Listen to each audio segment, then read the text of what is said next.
Evolution Electric Bass Rick includes a few different bass effects. I'm going to walk you through the different controls, and that way you can see how to make your own bass tone from the ground up. First of all, we have these different bass effect modules here, such as the amp cab modeling, EQ, compressor, and chorus. Each of these modules can be enabled or disabled using the toggle switch to the right. So let's start out with the amp cab modeling. We'll enable it by using that switch. And then we can choose which cab model we want to use by either clicking on the name to get a drop-down list, or we can use these up and down buttons to cycle between the different cab models. So let's choose one here. And next we've got a gain knob, and this basically allows you to add in anything from a little crunch to the tone to full-on distortion. So here's what that sounds like.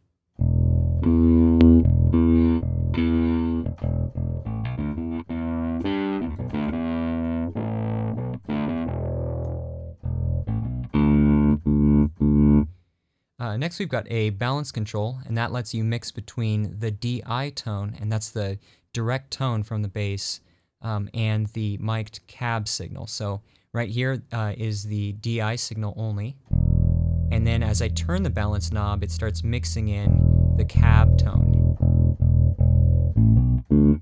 Finally, we have a room control here, and that adds in the amount of room ambience into the cab tone.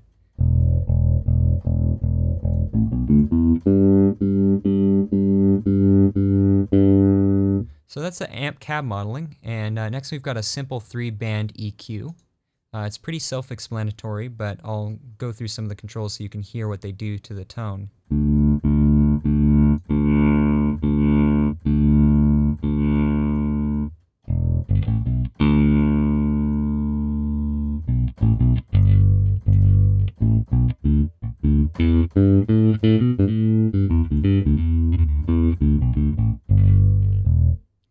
Next we've got a compressor, and that as well is pretty self-explanatory.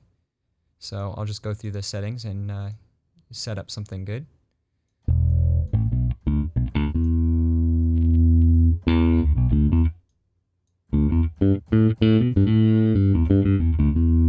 And finally we have a bass chorus effect.